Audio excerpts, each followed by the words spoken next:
कहानी की शुरुआत एक रोड ट्रिप से होती है। आज 3 लड़कियां एक पार्टी में हिस्सा लेने के लिए दूसरे शहर जा रही थीं। दूसरा शहर जहाँ से काफी दूर था और वहाँ तक जाने का रास्ता डेजर्ट से होकर जाता था। तीनों लड़कियां अच्छी दोस्त थीं और तीनों ने आज अलग अलग ड्रेसेस पहन रखी थीं। नर्स की ड्रेस पहनने वाली का नाम सूजी था, पुलिस की ड्रेस पहनने वाली का नाम कैट और तीसरी लड़की का नाम वीना था। वीना ने एक धार्मिक ड्रेस पहन रखी थी और वो अपनी गाड़ी चला रही थी। दरअसल अगले हफ्ते वीना की शादी थी और उसके मंगेतर का नाम रिची था। वीना की शादी से पहले उसके माता पिता ने अपने घर एक पार्टी रखी थी और ये तीनों उसी पार्टी में हिस्सा लेने के लिए जा रही थी। इन तीनों को सेल्फी लेने का भी बहुत शौक था, जिसके कारण ये रास्ते में एक अच्छी सी जगह देखकर रुक जाती हैं। अब तीनों लड़कियां गाड़ी से बाहर आकर सेल्फी ले रही थीं, ताकि इस ट्रिप को यादगार बना सके। इस डेजर्ट में जैक और बॉब नाम के 2 बदमाश भी थे और वो दूर से इन लड़कियों को देख रहे थे। काफी देर लड़कियों को देखने के बाद वो उनके पास आकर उन्हें छेड़ने लगते हैं, मगर ये तीनों लड़कियां भी पूरी तेज थीं। वो उन्हें देखकर उनके इरादे समझ गई थीं। दोनों बदमाश उन्हें पकड़ने की कोशिश करते हैं, लेकिन वो तीनों लड़कियां अपनी गाड़ी में बैठकर वहाँ से भाग जाती हैं। थोड़ी देर बाद तीनों लड़कियां फिर से आगे बढ़ रही थीं। वीना के माता पिता का घर अभी भी बहुत दूर था और वहाँ पहुँचते पहुँचते उन्हें काफी रात हो जानी थी। इस बड़े से डेजर्ट में रात को गाड़ी चलाना काफी खतरनाक था, जहाँ रात को काफी अंधेरा हो जाता था और यहाँ के रास्ते भी टेढ़े मेढ़े थे। इसलिए ये तीनों लड़कियां फैसला करती हैं कि वो आज की रात इसी डेजर्ट में बिताएंगी और आगे का सफर सूरज की रोशनी में ही करेंगी। इसके बाद वो तीनों लड़कियां एक ऊंची जगह पर कैंप लगाकर वही रात बिताने का फैसला करती हैं। अगले दिन सुबह वो तीनों आराम से जागती हैं। सूजी उठकर कॉफी बनाने लगती है और तभी उसके कानों में एक गाड़ी की आवाज पड़ती है। ये गाड़ी किसी की भी हो सकती थी, इसीलिए सुरक्षा के लिए कैट अपनी गन उठा लेती है। कैट अपनी गन हमेशा अपने साथ रखती थी और फिर वो तीनों लड़कियां भागकर अपनी गाड़ी के पास आती हैं। उनके आने तक दूसरी गाड़ी चली गई थी, लेकिन सूजी ने गाड़ी के ड्राइवर को पहचान लिया था। वो अपनी दोनों दोस्तों को बताती है कि गाड़ी चलाने वाले वही बदमाश थे जिन्होंने उनके साथ छेड़खानी की थी। बदमाशों को अपना पीछा करते देख वो तीनों बहुत डर चुकी थी, जिस कारण वो जल्दी जल्दी यहाँ से जाने का फैसला करती है। मगर बदमाश शायद कुछ और ही चाहते थे। वो जाते जाते वीना की गाड़ी की हवा निकाल देते हैं ताकि वो जहाँ से भाग न सके। इस डेजर्ट में ना तो कोई मदद करने वाला था और न ही मोबाइल पर नेटवर्क था। तीनों लड़कियां बुरी तरह से फंस चुकी थीं और सबसे ज्यादा बुरा हाल तो वीना का था। उसकी अगले हफ्ते ही शादी थी, इसीलिए वो सबसे ज्यादा परेशान थी। कैट उसे शांत करने के लिए कैंप की तरफ वापस लेकर जाने लगती है, मगर वो जाते जाते अपनी गन गाड़ी के पास ही छोड़ गई थी और गन देखकर सूजी उसे उठा लेती है। अब कैंप के पास कैट वीना को शांत कर रही थी, लेकिन तभी वीना बाथरूम करने चली जाती है। उसके जाने के बाद सूजी कैट के पास आकर कहती है कि तुम अपनी गन नीचे ही छोड़ आई थी।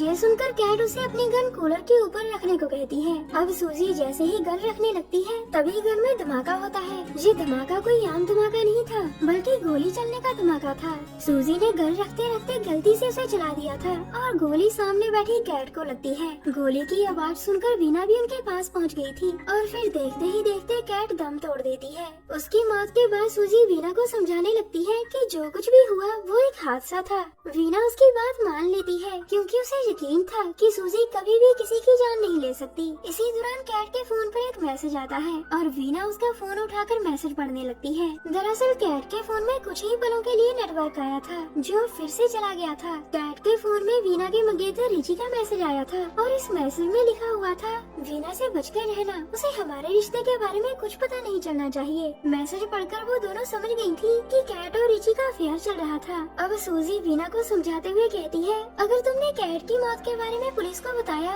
तो मैं पुलिस को बयान दूंगी कि ये कत्ल हमने मिलकर किया है, क्योंकि कैट का रिची से अफेयर चल रहा था। सूजी की बात सुनकर वीना काफी हैरान होती है और फिर वो उससे चुप रहने का वादा करती है। थोड़ी देर बाद वो दोनों लड़कियां कैट की लाश को ठिकाने लगाने का फैसला करती हैं। वो कैट की लाश को एक गड्ढे में दफनाना चाहती थी और फिर वो जल्द ही एक गड्ढा खोदकर उसमें लाश दफन कर देती है। लाश को ठिकाने लगाकर वो जैसे ही जाने लगती है, तभी वहाँ जैक और बॉब पहुँच जाते हैं। दोनों बदमाशों ने उन्हें लाश दफन करते देख लिया था और अब वो उन दोनों लड़कियों को ब्लैकमेल करने की कोशिश करने लगते हैं। वो चुप रहने के बदले उन दोनों की इज्जत लूटना चाहते थे, लेकिन जब लड़कियां उनकी बात नहीं मानती तो बॉब वीना को पकड़कर एक तरफ जाने लगता है। उसी पर सूजी कैट की गन निकाल कर कहती है, इसे छोड़ दो विमल खाने वाले, वरना मैं तुम्हें गोली मार दूंगी। मगर बॉब उसकी बात नहीं मानता, जिसके बाद सूजी गोली चलाती है और वो मारा जाता है। बॉब की मौत से वो दोनों लड़कियां घबरा गई थी और तभी मौका देखकर जैक सूजी को दबोच लेता है। जैक की हरकत के कारण सूजी से गन दूर गिर गई थी।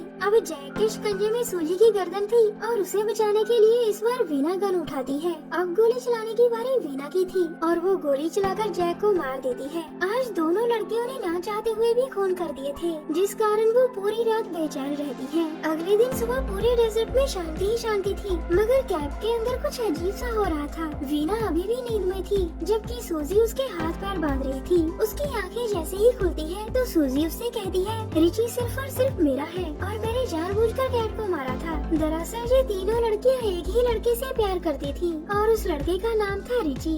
वीना और रिची एक दूसरे से प्यार करते थे और वो जल्द ही शादी करने वाले थे। इसी बीच रिची और कैट का भी अफेयर चल रहा था। सूजी रिची से एक तरफा प्यार करती थी और उसे पाने के लिए वो कुछ भी कर सकती थी। वो कैट और वीना को इसलिए मारना चाहती थी ताकि वो रिची को हासिल कर सके। अब वो वीना को एक गड्ढे तक ले आई थी ताकि वो उसे मारकर दफना सके, लेकिन वो जैसे ही गन चलाने लगती है तो वो जाम हो जाती है। इसके बाद वो गुस्से में आकर वीना पर वार करती है और वीना बेहोश हो जाती है। अब वो बेहोश वीना को ही दफनाने लग जाती है, क्योंकि उसे यकीन था कि वो दबकर जल्द ही मर जाएगी। उसी समय डेजर्ट की शांति को चीरती हुई एक पुलिस गाड़ी आती है। पुलिस को यहाँ रिची लेकर आया था क्योंकि उसे वीना की चिंता हो रही थी। वीना को 2 दिन पहले ही अपने घर पहुँच जाना था, लेकिन ना तो वो अपने घर पहुँची और ना ही उसका फोन काम कर रहा था। इन्हीं बातों के कारण रिची वीना को ढूंढने लगा था और जल्द ही पुलिस की नजर वीना की गाड़ी पर पड़ जाती है। रिची को वीना ने पहले ही बता दिया था कि वो किस रास्ते से घर जाएगी और उसके साथ कौन कौन होगा। अब रिची और पुलिस तीनों लड़कियों का नाम ऊंची ऊंची पुकार रहे थे और उनकी पुकार सूजी ने सुन ली थी।